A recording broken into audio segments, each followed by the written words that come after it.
歡迎大家翻返嚟澳門癲台，你而家收聽緊嘅係鳩吹新聞，咩都報下，我係節目主持阿 K， 係我阿力。大家好啊，咁啊即刻嚟講下今日有咩新聞同大家報下先。咁啊有一篇呢就叫做呢個按摩師啊，就企圖呢去侵犯呢一個內地嘅女仔啊，咁就即係佢脫罪喎，講佢脫咗罪喎，但係咧就非禮罪成啊！咁到底點樣脫罪又非禮罪成咧？咁樣咁一陣嚟睇睇呢單案件啦。按摩師喎，佢係咪好似我哋早幾集講嗰個睇得多嗰啲 A.V. 多啊？係嘛？即係啲 A.V. 係咁噶嘛，做啲男按摩師咁就。越按越唔守規矩啊！係啊，按下跟住可以按呢度啊！好啦，咁樣有呢個服務嘅咩？咁啊，一陣嚟睇睇啦。咁啊，仲有一篇呢，就係呢個話揭開15個青少年呢，用呢個 emoji 嘅暗語喎。即係我哋好明顯，我哋就唔係青少年啦。而家係啊，我哋都唔知道咁樣。係啦，咁啊，一陣嚟睇睇，到底用個 emoji 都有暗語咁犀利即係我淨係知道，即係有啲長輩會用錯 emoji 啫。即係嗰啲咩你個三叔公過身啊，跟住嗰個哭so sad 嗰個符號，哭笑嗰個符號佢以為係喊跟住我哋睇到就，喂阿媽你唔好笑啊好唔好人哋過身唔係咁用噶呢個 emoji 咁樣，咁但係呢啲唔係我自認為覺得唔係好暗語啦咁到底而家所謂青少年有咩暗語咧？咁一陣嚟睇睇啦。咁喺聽之前咧，先嚟邀請大家俾個讚我哋支持下，俾動力我哋 YouTube 聽嘅咧可以訂閱埋我哋，埋個鐘就有新片即刻通知你啊。Apple Podcast 同埋 Spotify 聽我俾個5星好評，我哋 B 站聽記得一鍵3連同埋關注埋我哋 thank you 晒。咁見到左下方咧有個 IG 平台、微博平台，就喺課大家投稿一啲感情煩惱同埋啲奇趣故事嘅。咁上面咧投稿文章啦，下方說明欄咧就叫相關嘅連結噶，同埋啲咩咧都可以留言俾我哋都會睇嘅。係啦，咁好多謝 YouTube 同 B 站同我哋點讚嘅聽眾啦。咁多謝 YouTube 同我哋超級感謝，用 B 站同我哋充電嘅朋友啊。咁我哋 Patreon 同愛發電咧就開咗號嘅，大家想直接支持我哋咧，按入去訂閱下。咁當係每個月請我哋飲杯咖啡奶茶，多謝你哋啊。係啦 ，thank you 晒你支持同埋宣傳一下，有需要呢個私人1對1感情諮詢咧，都係我小紅書上邊睇有相關資訊嘅，又或者喺 QQ 群咧都可以揾到我噶啦。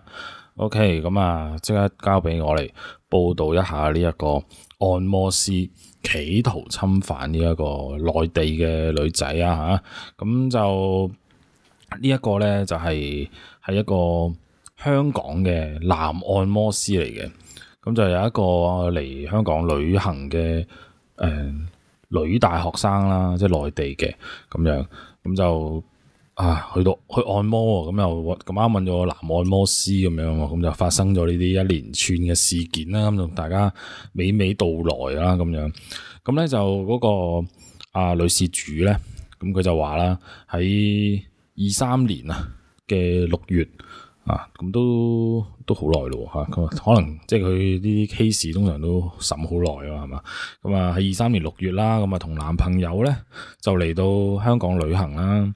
咁男朋友咧就喺即係佢就要翻去先佢就翻內地先。咁所以咧就呢個女事主咧就獨自留喺香港啦。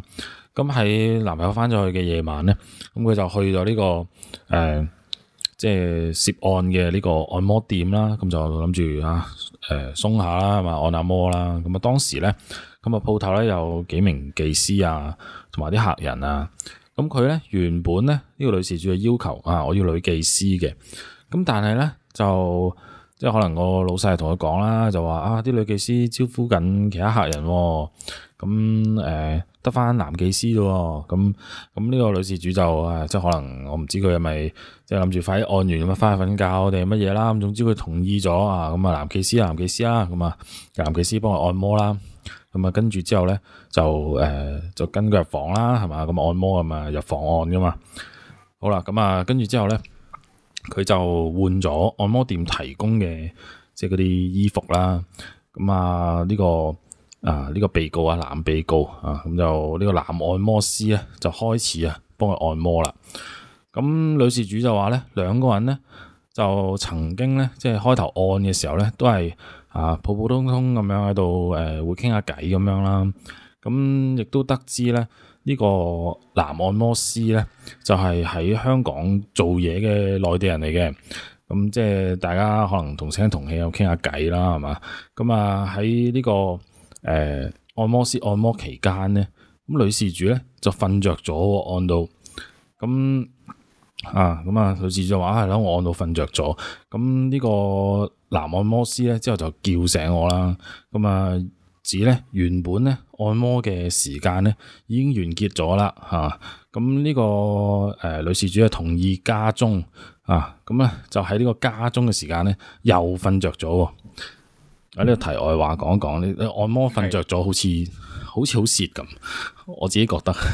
點解咧？因為按摩瞓着好舒服，唔係應該會瞓着嘅咩？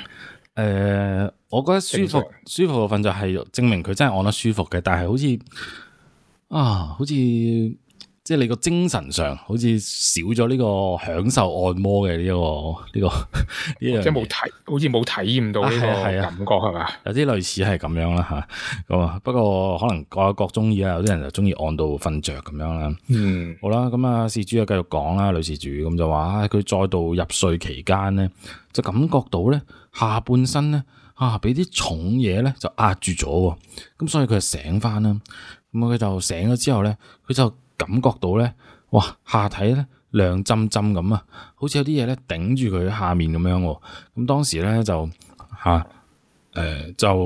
趴喺床上面嘅呢個女事主啦，咁佢趴喺度嘅，咁啊擰轉頭一睇，就發現咧，哇！呢個男按摩師嘅褲咧已經剝到咧係即係露出咗呢個趌起咗已經抬起頭做人嘅佢嘅按摩師嘅小弟弟啦咁呢一個咧女事主嘅底褲啦，同埋啲短褲咧都俾人剝到咧去呢個膝頭哥嘅位置，即佢一醒翻就做咩啊？你做乜除咗褲噶做咩啊？你做咩嘢做乜又即係寵物？我估計應該係男按摩師已經騎咗上去啦，係嘛？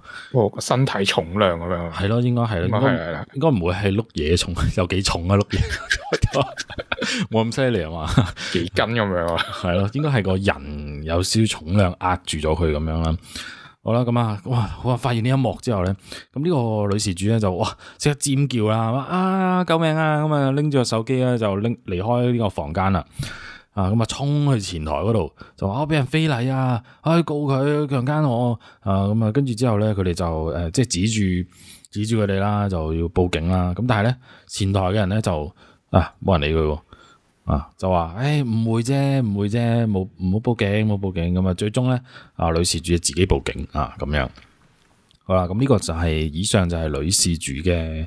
即係應該係出庭或者總之佢口供作證就係咁樣啦，呢個說法啦。咁呢個被告咧呢個男按摩師咧，咁佢自辯嘅時候咧，又算係有另一套說法喎。咁呢個男按摩師就話咧，咁我幫呢個女事主按摩啦。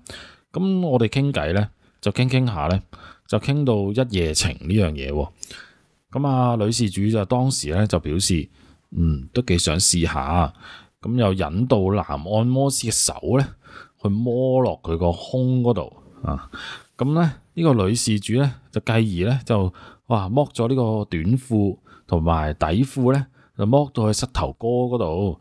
咁被告咧呢個男按摩師咧就爬上按摩床啦，就剝低條褲啦咁準備係嘛，所有嘢萬事俱備準備入閘啦，係嘛。咁呢個時候女事主就話等陣1000蚊微信支付咁即係之類啦總之佢話要1000蚊啦我唔知佢咩支付啦咁呢個男按摩師就覺得哇你咁樣，你又話想要咩一夜情咁，我以為係唔使錢噶嘛，咁即係係咯，我以為你大家你情我願，你睇見我靚仔啫係嘛，即係呢啲啊咁樣咁啊，咁日賺埋都唔夠食啊真係。係咯，你嚟俾錢消費嚇，而家變到我要消費嘅，點解會咁噶？唉咁啊，傾唔掂數嚇，咁呢個就咁啊算啦，傾唔掂數咁就。咁啊算啦，休翻條褲咁啊落翻床啦。咁用呢個毛巾咧，就即係遮蓋住呢個女事主下半身啦。咁就即係冚翻住，咁啊冚翻住就算啦，幫你按摩算啦。咁啊繼續按摩啦。咁呢個男按摩師咧就繼續講啦，就話唉咁啊咁唯有咁啦。咁之後我冇落翻嚟按摩咧，咁你知啊，頭先經歷呢個咁火熱嘅場面，我啲慾火係未消除啊。我就有咗邪念啊，咁所以咧我就即係人哋即係一般都知啦，係做呢啲嘢單手啊嘛，咁我右手單手幫女事主按摩，咁左手咧就揸翻住條波棍咁就自己繼續啦，係嘛，即係哇佢都犀利啊！即係有冇見過啲人咧話咩？你考驗下你左右腦咁樣，你可以左手咧畫三角形，右手畫正方形好難嘅。咁佢都係喎，佢係犀利啊！即係佢可以右手就按左手就戳咁樣，咁可能佢平時係有練習開嘅，即係平時就係右手用滑鼠左手就揸搖桿咁樣嚇，佢有呢個經驗。翻工都練開，即係喺個職場度已經苦練翻嚟咯。佢職場咪就按摩咪咯，係咯，咪即係咁樣左右互搏之術咯，好似啊，犀利咁啊！佢就成功咧就即係用呢個分離之技咧咁啊將自己啲白色液體同自己嘅身體分離咗啦咁樣咁咧咁佢分離嘅時候咧呢啲液體咧就即係揩到個左手啦，係咪？因為佢用左手噶嘛，咁佢就揩到之後咁佢點咧？佢冇洗手喎，佢就將隻手咧就抹一抹件衫抹一抹乾淨晒咪繼續按摩啦咁之後咧就女事主就告佢強姦啦等你報警啦，就係咁啦咁呢個就係男按摩師嘅說法咁最終咧即係唔知大家聽到呢度覺得係咩一回事啦咁最終我先講下嗰個判點判啦。咁最終就係判定咧呢一個即係啲陪審團3男4女組成嘅陪審團咧，就經過2個小時嘅退庭商議咧，以5-2就裁定咧按摩師嘅強姦罪名咧係不成立嘅。咁但係咧一致裁定咧其他非禮罪係成立嘅，就係咁啦。即係佢係判定係非禮，但係唔係強姦。OK，咁即係阿力聽完覺得咁樣判得好唔好啊？定係有啲咩睇法啊？會唔會覺得個男好無辜定係點樣吓？咁我睇翻，即係嗰間嗰個按摩個室內有冇 cam 咯？如果冇 cam，真係好難判斷話呢件事係即係以我角度去好難判斷係啱定錯嘅。咁可能陪審團都要佢哋都諗咗2個鐘啦，咁即係尊重翻佢，但係你話係咪佢哋有啲即係傾唔掂數咁樣，有啲即係明明話講好咗800蚊，你突然間加錢嘅，或者突然間要收錢嘅，咁即係呢啲勞資糾紛，我真係搞唔掂。咁同埋我覺得，你翻工就冇搞，即係唔係話冇搞，你可以約佢，喂，我陣間食宵夜咁樣預埋你咁樣一齊我收工，譬如我12點收工，一齊食個宵夜咁如果佢肯嘅，咁你咪約出嚟再慢慢傾咯，即係冇必要係個即係你有冇咁緊火緊到話，即係喺翻工時間做埋啲私人嘢，即係好似嗰啲翻工時間屙屎咁樣去賺翻我翻工時間做愛，咁我可以賺翻啲錢啊嘛，老細嗰度咁樣有嘅，你估個好似阿力你咁清都有嘅，可能有啲有嘅，即係唔係個個忍得住啊嘛？因為你擺喺你面前哇，已經你知按摩可能又着得比較清涼少少啦，少布啲啦，咁你即係好悶噶嘛，平時咁你男技師可能通常都按男人，咁你哇難得有個女人肯俾你按咁樣，咁佢又識心起，肥婆啊嘛嗰啲，可能係咯，咁啊即係咯，咁啊佢又可能忍唔住啊，咁我又係即係冇諗過去代入佢度，咁唉，咁啊我又諗下，即係呢一個我覺得即係。當然啦，佢冇可能有啲咩經驗嘅，因為呢啲嘢都好少人會遇到啦。咁但係啊，即係大家如果我唔知你哋做咩職業啦，但係萬一遇到呢一啲嘅，如果真係啊個女仔係咁樣嘅，你又真係忍唔住，但係你都建議你係即係有啲記錄啊，即係因為好多時候咧，嗰啲打官司嗰啲有啲記錄，咩記錄啊？即係嗰啲對話記錄啊。過數記錄啊，係嘛？但係我唔知過數會唔會形成一個非法嘅交易啦嚇，即係咁。但係對話記錄啊，即係好似頭先阿你講咁，盡量忍啦，即係忍到會唔會話啊？我收工聯絡你啊，即係我哋加個 WeChat 係嘛？咁你有個 WeChat 啊，咁你法官都問咗，咁你無啦啦加佢，跟住講啲咁嘅嘢話啊收工約做咩啊？係嘛？咁你講唔通啊嘛，咁人哋唔會告你啊嘛。咁你而家喺按摩度一定係冇 cam 噶啦。應該我估應該冇 cam 啦，私隱問題咁樣啦嚇，咁啊，因為有啲按摩好似係即係假設唔係男技師先啦，即係可能女技師啊，可能你按背脊或者咩，可能要稍微揭開咁樣攞啊咁樣，係咯之類咁樣，咁你唔會有 cam 噶嘛，咁樣係咯，咁即係你就算啊呢個女仔啊，即係而家佢係做之前同你講要收錢嘛，喂你難保咧佢。同你做完，跟住同你講要一皮嘢，咁你俾唔出嗰陣時，佢就拎住你啲 DNA 去報警噶咯，咁你點搞？嗰陣時你真係口同鼻拗喎，你即係我呢個我又唔，我突然間有閃過另一個諗法啦，會唔會話一有呢一個咁樣嘅提案，你又想即時嚟嘅，會唔會錄個音先咧？但係我有啲地方咧，我聽聞啊，好似。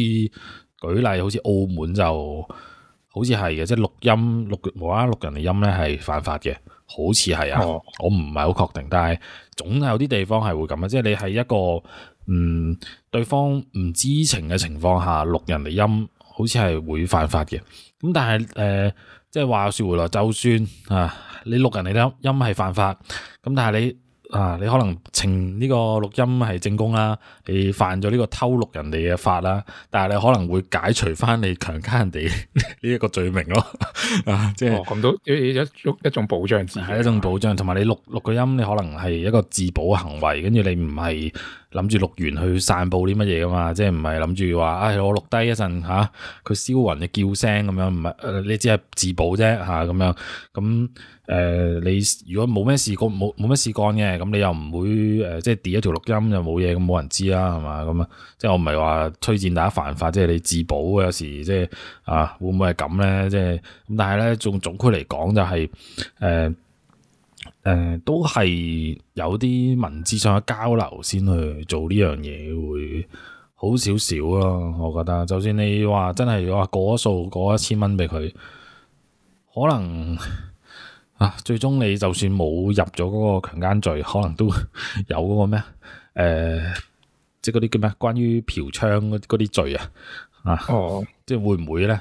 即係你1000蚊都覺得唔夠多咁樣，到時候再即係勒索你點都好咁樣。係咯，係啊，即係話可能你頭先咩你5分鐘就1000蚊啫嘛，你做咗25分鐘喎，咁樣啊。會講明咩？咁你都要俾㗎，係嘛？即係咁樣，咁你點搞咧？即係呢啲就咁當然啦，都有可能係嗰個女仔講嘅嗰個證供先係真嘅，但係我覺得即係我盡量客觀啲去諗，我覺得可能性低少少，係因為即係唔會咁誇張吧。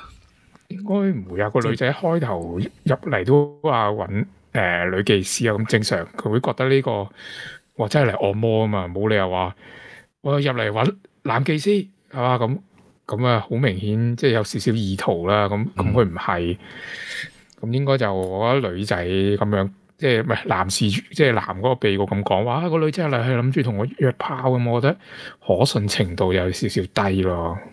都係咁樣。係咁但係又呢個世界咩都有啊，難保佢哋真係啊，真係可能佢原本諗住係一個真係好核突阿叔咁樣嘅，佢又覺得男事主又未去到太差，又想突然間想覺得喂，做乜你按摩咁貴嘅？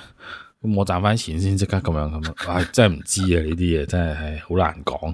即係我又覺得個男按摩師，如果真係翻工翻到咁樣識心起，佢又好戇鳩啫，真係佢又即係咁，但係又難保呢個世界有咁戇鳩嘅人即係翻工翻到你，如果個女仔明明冇任何動作嘅，人哋瞓着咗，你就喺人哋騎上人哋背脊嗰度打飛機咁你咁你抵死啦，係嘛？即係咁最終佢都判咗一個非禮，我覺得佢判咧都判得唔錯噶啦，即係的確又係嗰個總之男同女嗰個說法，大家一個說法就一個咁講，一個咁講啦。咁但係呢個男嘅咧都有承認到喺大家拒絕咗呢個交易嘅時候佢都有繼續去做一個猥褻嘅動作咁佢都係非禮人哋啦，咁樣咁，所以呢個判決都我覺得都算係合情合理啦咁樣，唔知當事人滿唔滿意啦，咁大概係咁啦。咁唔知大家對呢個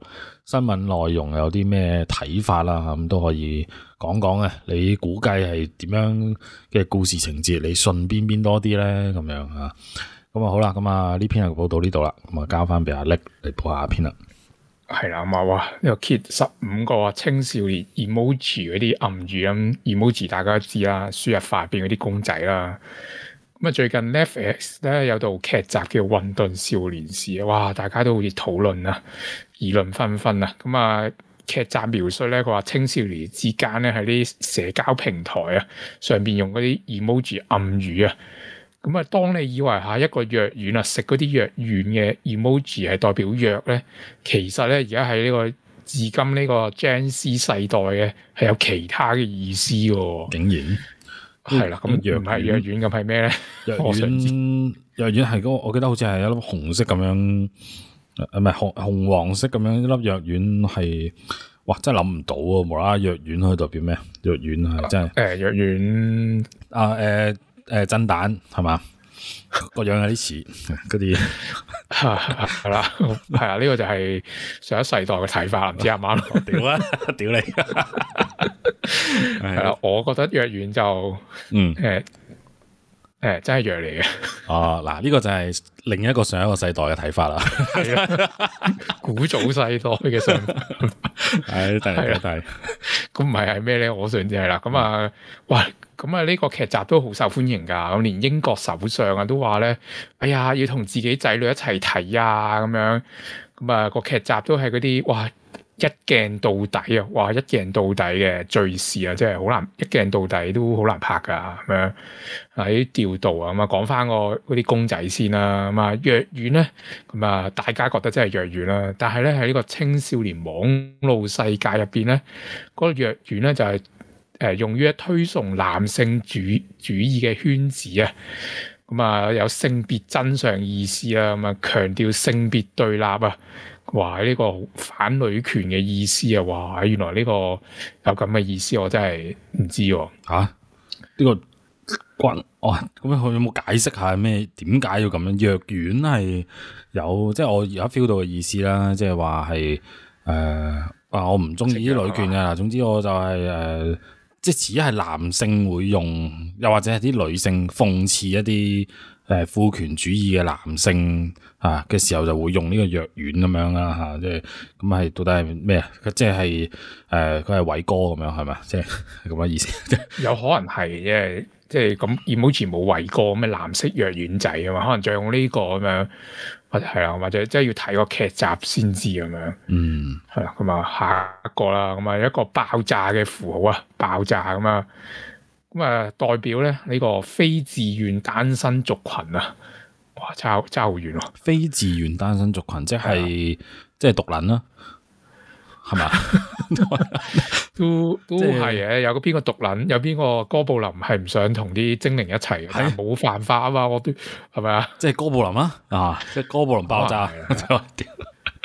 佢就話咧，就係話嗰啲毒撚咧，唔知係咪毒撚啦？我話即係自己冇辦法啊，戀愛個責任咧歸咎於啲女女啊，同社會嘅異性戀男仔族群。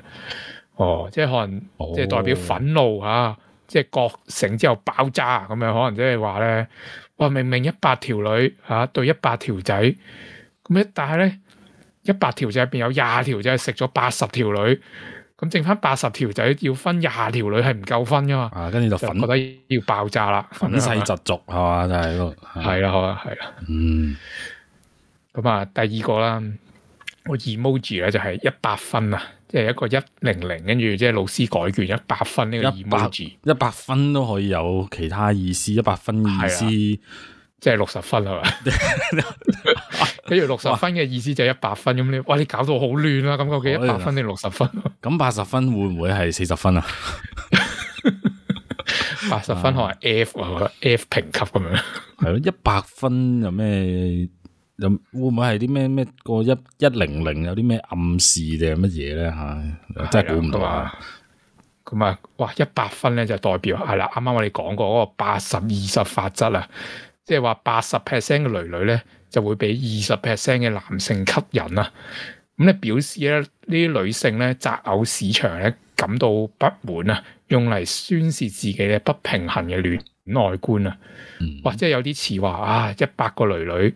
咁有80個女女咧，已經俾20個仔仔咧吸引咗，唔係有20個女女俾係咪啊？80個女女俾20個仔仔吸引咗，咁剩翻20個女女就覺得，嗰啲唔知點樣去俾佢吸引到咧，又唔靚仔咁樣，可能就個宣泄自己不滿啊嘛。我覺得呢一個 emoji 都係男性用嘅，就係都係男性用，就係頭先嗰啲。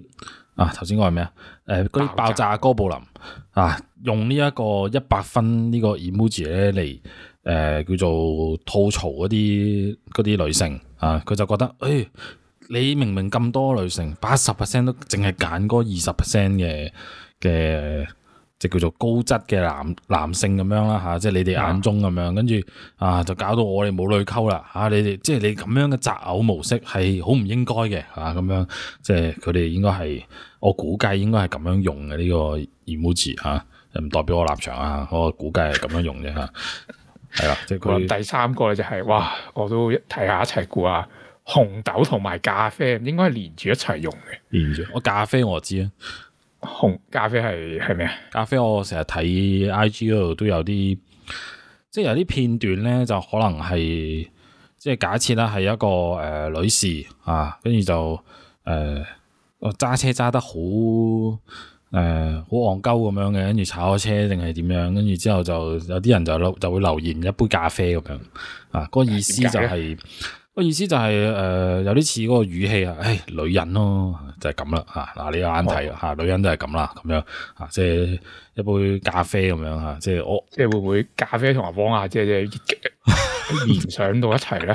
多數都係鬼佬用，鬼佬應該唔知，都係鬼佬唔知汪阿姐係邊個？鬼佬可能都知汪阿姐咁都得，咁都得，係咯。我真係唔知佢來源係咩啫，但係我見得太多，所以我知道咗呢個係知道咗呢個用法咯咁但紅豆我唔知啊。紅豆咧？紅豆真係唔知紅豆我覺得可能即係好唔夾咯，即係兩樣咖啡同紅豆咁樣，即係我覺得係唔夾咯。紅豆睇下個意思啦咁紅豆咧係嚟識別呢個非自願單身主義者嘅標示。即係可能你個 emoji 有呢個紅豆，你就係啱啱講嗰啲毒撚，即係非自願單身主義者嘅，即係一個識別嚟嘅。頭先嗰差唔多咯，即係嗰個爆炸就係非自願單身族群，紅豆就係叫做爆炸就係形容呢個族群嘅，紅豆咧就係我自己俾自己一個標識即係我就係非自願單身主義嘅咁樣呢個都有主意咁即係有個識別，即係一個大家上網見到你有紅豆紅豆咁，大家都知道，即係你想拍拖啦，係嘛？即係咁樣。OK， 係啦。咁咖啡杯咧，哇！有啲笑啲女女咧就唔理性愚蠢啊！哇！即係都同阿 K 老師講嘅說法都差不多係啦，咁啊同埋有啲睇八卦食花生嘅意思。都有啲似嘅，即係外國人可能食花生，即係我哋講食花生，即係睇人哋啲八卦。咁外國人可能即係冇花生食嘅，就即係攞杯咖啡出嚟飲住睇你點樣舐嘢啊咁樣嗰啲啊。類似咯，我諗應該係，我記得好似係，我有少少印象，好似有一張咪咪圖，一張迷因圖，好似就係兩個男人咧，就拎住杯咖啡乾杯咁樣嘅，跟住就寫住 woman 咁樣嘅，即係有啲類似取笑啊，女人就係咁啦咁樣，跟住所以就變咗咖啡呢一個 emoji 就有隱含呢個意思咯嚇。咁但係就多少少見到呢一個咧，都會有啲即係男女對立嗰啲罵戰可能會出現啊咁樣，即係有好多時候即係唔一定係淨係女性會做呢啲咁樣，咁有啲女性就會覺得。咁唔代表啲咩喎？男人都係戇鳩噶嘛，係嘛？即係呢一個咁，我唔知男性有冇另一個會唔會係咩奶茶啊嗰啲咁樣？呢個我又未見過啦嚇，淨係見到咖啡，即係呢個用法比較常見啲咯。我見到嚇。好咁啊，下一個啦就係彩色嘅愛心或者係紅色啊、紫色啊，總之好多顏色嘅心心。諗到啲咩嘢？好多顏色嘅心心，佢係一齊用定係？每一個都唔同意思先，我諗應該係每一個意思，即係紅色心心可能代表我淨係我淨係覺得紫色心心好基咯，我唔知點解。可能係紫色心心基，咁紅色心心可能覺得好花心咯，咁啊黃色心心可能就係嗰啲佢好專一咁樣咯，會唔會係咧？黃色心心啊，唔知我唯一用過黃色心心，我見到我好中意善日啊嘛，我見到善日我有試過用黃色心心，因為佢黃色，我唔知啊，即係可能即係外國應該係外國噶嘛呢個，外國又好似冇呢啲咩黃色笑話呢樣嘢噶嘛，你話喺華人地區就話黃色心心會唔會係一個呢個就係代表我黃色嘅愛，即係我愛你愛得好黃色有黃嘅，愛你愛得好黃色吓，我哋愛你嘅部分淨係得黃色嘅啫。係咁啊，係咩意思啊？開估啊？係啦，咁啊，佢每一個心心咧有唔同意思啊。咁紅色心心咧，哇，就代表愛啊，即係簡單啊。咁啊，紫色心心咧代表性慾啊。咁啊，黃色心心咧代表我有興趣，你有冇啊？咁啊，粉紅色心心咧對話。我對你有興趣，但係咧就唔涉及性嗰部分嘅。咁橙色心心就話你會冇事嘅，即係啲安慰嘅意思。即係紅色就最正常。正路喎，係咯。紅色最正常，橙色都係好 peace 嘅，即係就係安慰人嘅時候可能會用橙色咁啊。紫色就係最鹹濕啦，睇落就係即係可能你打一句嘢無啦啦加個紫色心心，跟住就。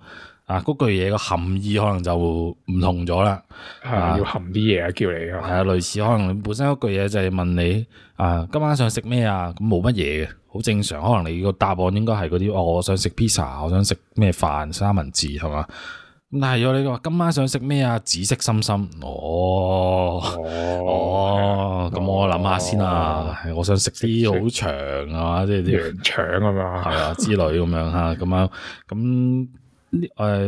黃色即係黃色係我有興趣，你有嗎？應該都係鹹濕嘢啦，即係可能係喺啲可能比較含蓄啲嘅，即係冇紫色咁直接嚟，應該係係啊，即係可能係你即係叫做開放少少，即係我純粹係表示對你有興趣嘅，咁但係你拒絕我都 OK 嘅，就係一個咁樣嘅意思咁樣啦嚇。同埋你有啲暗號咧，就睇落冇咁咩嘅嚇。如果有啲人見住你黃色心心，跟住話你，跟住之後就冇啊，唔係我唔知呢個意思喎，暗錯啫嘛，係嘛？咁啊有得解釋啊嘛，係嘛？係咯，係啦，咁啊大概係咁啦，呢個係嘛？咁啊下一個啦就係茄子 emoji。水蜜桃、水滴同櫻桃啊，即係咪車厘子啊？係兩粒車厘子嚇，係兩粒咁啊！哇，茄子好直觀喎形象嚇，就係啲羊腸，我覺得係啦嘛，好明顯啦。係水蜜桃又好直觀啦，係嘛？係咯，8月10。水滴應該係玩到噴水啦。咁啊，櫻桃係咪啊？櫻桃係嗰個春節嘅福袋咯嚇，春節嘅福袋係咁係咯，咁會唔會係咧？咁直接咧嚇？咁啊，原來又真係嘅喎，係代表年輕人啊之間咧用呢啲代表啊性器官啊性行為。哦，原來就係咁簡單啊！年輕人就係咁直接簡單，好啦嚇，我而家可以明。我覺得呢個唔係淨係得年輕人會用呢個，只可以講話年輕人到即係由我呢個世代嚇上古世代到而家都未進步過，都係用呢啲嚟代替啊。咪咯，你諗過其他啦，進步下好冇啊？年輕人係哦，你試下用啲咩代替咯？羊腸可能用咩？用諗唔到啊！突然間諗唔到，有咩 emoji 好少用 emoji 喎。係啊，我都比較少，但係你嗰個特別嗰個三，即係佢嗰個水滴咧，佢係3點嗰個水滴啊，即係流晒汗嗰個三點水咁樣。係啊，嗰個咧，我唔知點解，我未試過見過有任何正式，即係唔係正式啦，即係叫做普通傾偈嘅時候用呢個咧，係覺得唔鹹濕，我未見過啊！你哋有冇辦法喺留言嗰度打咗一句係用呢個3點水滴嘅 emoji 係正常唔鹹濕嘅？你打嚟睇下有啲乜嘢啊？即係我試下跑步流晒汗咁樣加3滴就會諗到好鹹濕。我覺得好鹹濕，我覺得你係今晚想同我做運動咁打羽毛球咁又流晒汗咁樣，打羽毛球唔使3點，我已經覺得好鹹濕。我人就係咁。你講乜嘢？我真係好難諗啊！你話譬如話咩啊？屋企爆咗水喉加3點水 emoji，我覺得你係想我上嚟整其他水喉嘅，即係收下。冇漏水喎，太太你嗰度唔係咧，有其他好多水啊，不如入房收佢咁樣嗰啲啊。係咯，即係你呢個3點水 emoji 啊！你唔好同我講嗰啲話咩你阿媽 send 俾你嗰啲，梗係冇性慾啦吓！我講緊係普通一個異性朋友啊 send 呢個3點水滴嘅 emoji， 到底配搭啲乜嘢說話係唔鹹濕嘅咧？你哋示範一下，唔該晒啊！挑戰下K 老師嘅鹹濕程度啊！好啦，下一個啦就係側眼啊，即係眼睛入邊有個2隻眼睛啦。跟住入邊嘅眼珠係側去一邊望嘅 emoji， 係啊，咁側眼我覺得應該係側眼，好似有啲女咯，係咯，係嘛，即係偷睇 friend 講啊，有嘢睇啊，咁樣夾嘢咁樣，係咯，又或者係但係會唔會咁直接咧？又或者係食花生咁樣，即係呢度有嘢睇咁樣，我過嚟睇睇先，都係咁樣嘅感覺咯，好似睇晒戲咁，係咯，睇下係咪？咁係啦，咁佢話單獨出現咧就係有食花生嘅意思啊，但係咧佢有組合技喎，原來配合茄子咧、水蜜桃咧就有呢個性意思，即係呢個唔係配合呢個性意思嘅 emoji 咧，即係有期待嘅感覺哦。即係如果你側眼有個茄子係個女女 send 俾你嘅佢就期待你嘅羊腸或者你嘅大 J 過嚟啦，係嘛？咪咯，如果佢側眼再加3點水嘅。咁佢就好想睇住你噴嘢啦，係嘛？應該係咁樣啦，係嘛？即係呢個，呢個都唔係好暗語啫，呢個好明語啫，係咪先？係咯，係年青一代又退步咗啦，翻嚟啦，係咯。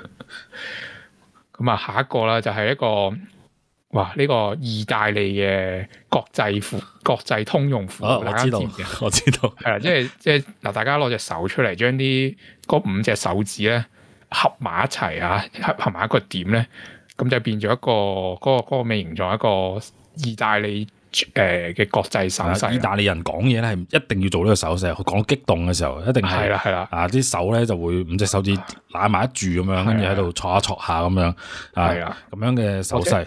我記得有睇過一條片咧，就係話唔係冇睇過，係我嗰日見到一條片話如果叫一個意大利人你講嘢嘅時候唔可以禁止你做呢個手勢，跟住佢會唔會唔識講嘢咧？綁住隻手，好似話意大利人綁住隻手係講唔到嘢。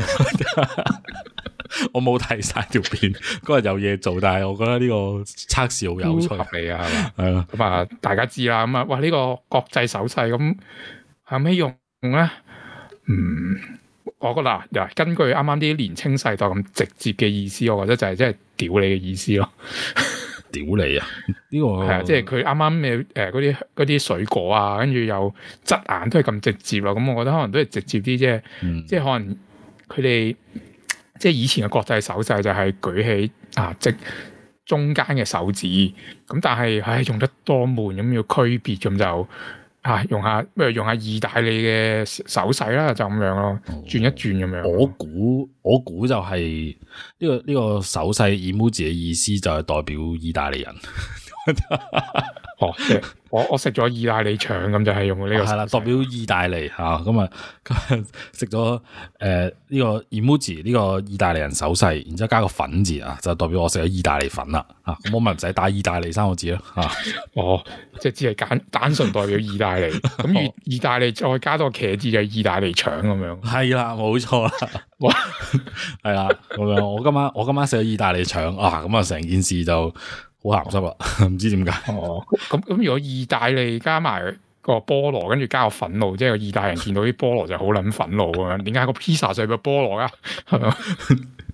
意大利人係一定好憤怒嘅呢個。你唔使加個憤怒，你意大利人加菠蘿，你就知道呢個意思係憤怒咯。係啊，你意大利手勢加菠蘿，你就知道係我好嬲，我就同意大利人一樣咁嬲啊咁啊。咁啊，睇下啲意大利人係咪咁樣解釋啦，咁樣。咁喺呢個手勢咧，代表意大利即係呢個手語入邊咧就代表不耐煩啊！你想點啊咁樣？但係咧唔同地區咧對呢個 emoji 咧有唔同嘅解讀啦，咁所以咧有人咧嚟表達你明唔明啊咁樣？即係不耐煩我都明嘅。咁意大利人講下，喂，整呢個手勢即係你要講嘅你都唔明，就開始咁屌晒鬼咁樣咯。咁明唔明我都覺得就呢個唔係好明咯。我都唔明，咁要用呢個手勢，你明唔明？係咯，咁唔知啊，咪下次或者有冇聽眾係識意大利人嘅，你 send 個意大利手勢加菠蘿俾佢，係啊，睇下佢解唔解釋到咁樣。佢 send 翻個憤怒符俾你，係啊，咁樣佢可能揾你啊，你喺邊度會揾到你咁樣。咁下一個啦，咁啊。牛油果，牛油果即係牛油果係切開咗中間粒核嘅，核嗰粒核啊，係啦，咁啊代表咩咧？我覺得牛油果根據翻啱茄子水蜜桃咧，都係代表啲性器官嚟嘅，咁啊可能代表女女啦，係嘛？呢個好似形狀有啲似女女咁樣嘅妹妹嘅形狀咁樣。我真係諗唔到啊！牛油果，我覺得咩都唔似，諗唔到啊！開估啦，咁咧，佢話張斯嘅世界入邊咧，牛油果咧並非普通嘅食材，咁係用嚟表達基本、普通或者冇興趣。唔諗明呢個講咩喎？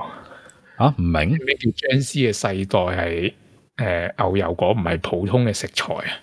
即係特別嘅意思係嘛？佢意思即係話佢用牛油果唔係代表牛油果咯，佢係代表基本普通冇興趣，即係可能有個人send 咗段說話或者一條片俾佢睇，然之後佢覆個牛油果俾佢，就即係話好無聊啊！我覺得咁樣嘅意思咯，係都有可能。我覺得好似聽講牛油果係冇乜味道咁，你撈埋啲一齊食先有味。咁我覺得寡啊平淡啊咁樣，好似隻牛油果咁樣睇篇文章咁樣係嘛？都係。咁但係火龍果我都覺得係冇味嘅。火龍果有時有啲甜嘅，可能係嘛？唔知，我唔係好中意食火龍果，我覺得冇乜味咯。不過可能有啲人覺得好有一種獨特嘅香味，可能比牛油果。牛油果反而好接受啲咯，我覺得即係比較百搭啲咯。即係我有咩未試過就咁食咯，通常都溝埋啲嘢食嘅咁樣吓。咁總之就係可能係因為呢個意思啦，所以就覺得就係代表普通咁樣啦。OK，係啦，咁啊下一個咧就係章魚啊，章魚係啦，章魚啊，問下聽眾章魚、魷魚同八爪魚係點樣分咧？唔識分，唔識分啊！咁啊，章魚應該係個頭好大咁樣，啲章魚燒入邊圓揼哚嗰個頭咁啊！咁啊，章魚係咩意思咧？好似咁耐，好似而家好似出現咗動物啦，係嘛？之前都未出現動物嘅喎。係咯，章魚會唔會係章魚會唔會係魷魚嘅意思咧？魷魚會唔會係八爪魚嘅意思？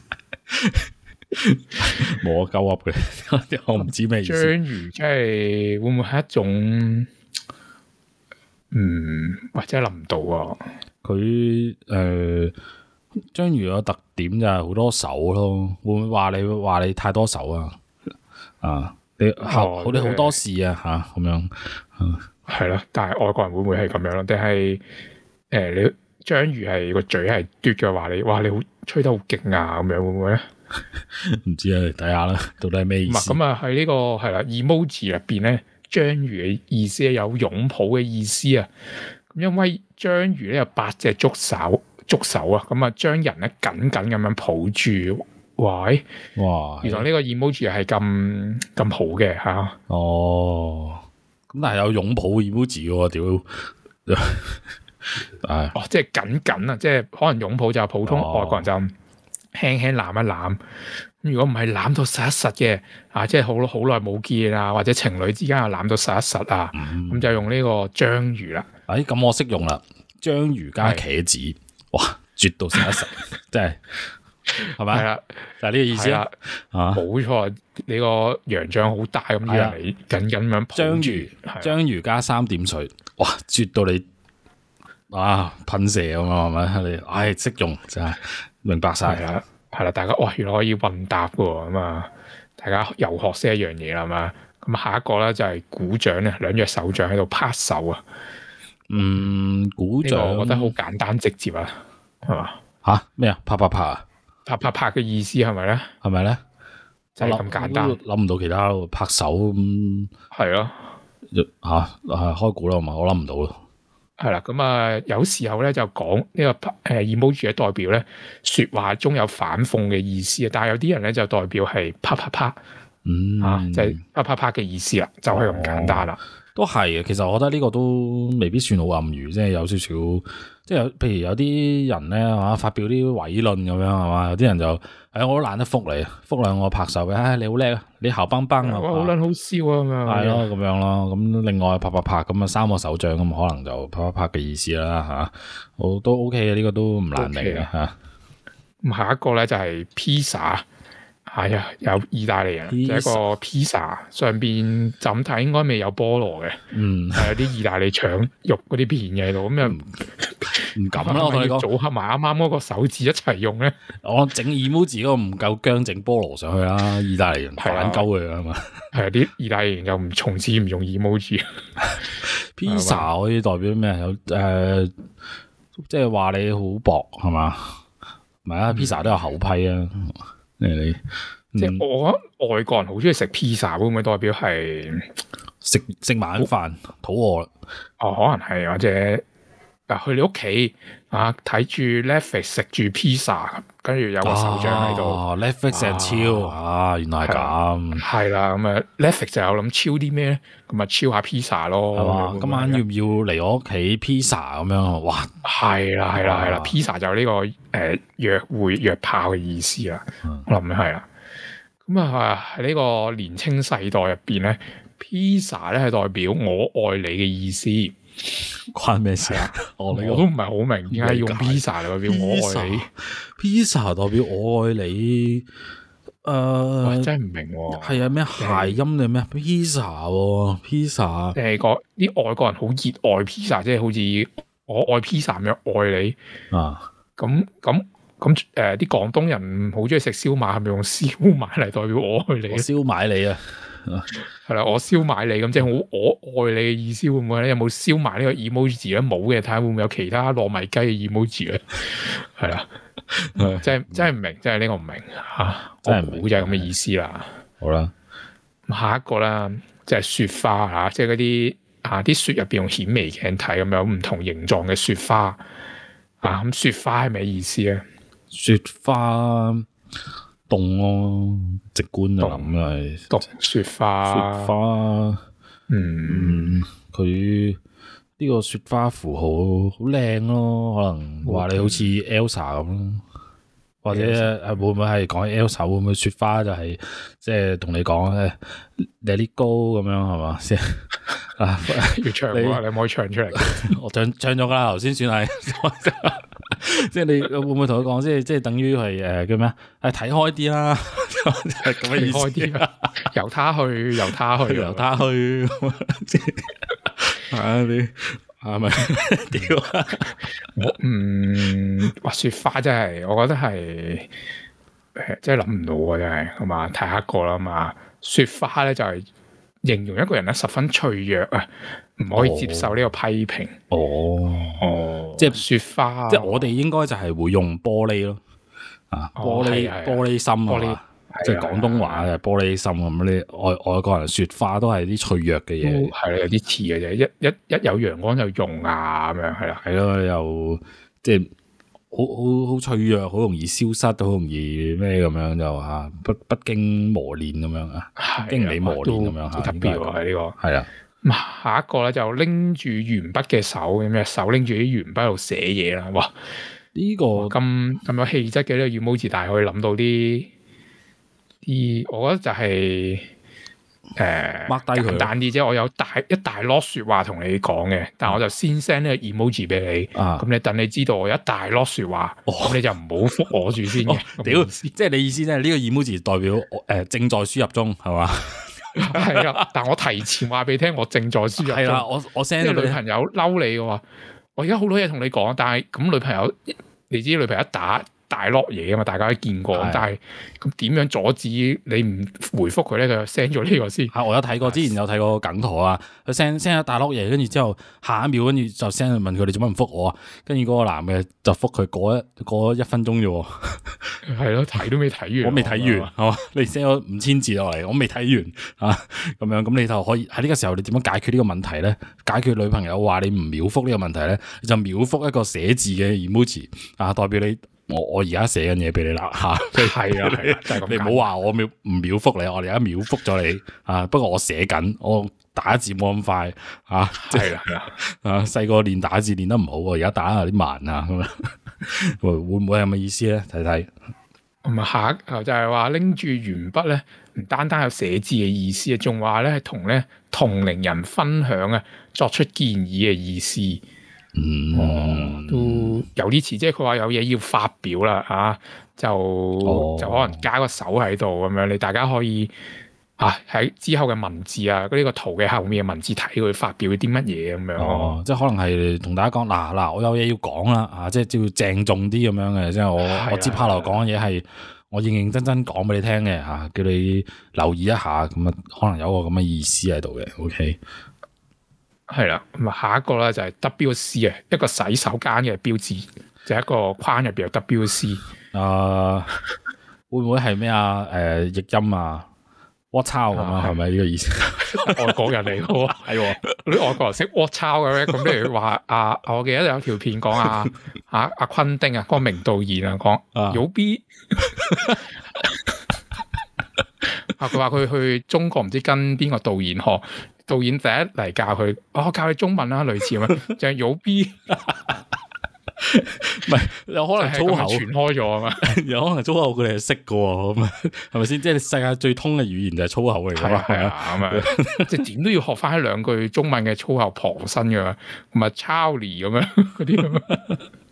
WC 我覺得都係一啲可能係啲縮寫變化啦，因為 W 同 C 不過英文唔係咁好，諗唔到有啲咩變化。我估計係呢個方向，睇下會唔會係。係啦，咁啊係啦，咁啊 WC 咧原本係代表 washing warm 噶嘛，咁但係咧咁啊另一個意思就係 woman crush 係咪？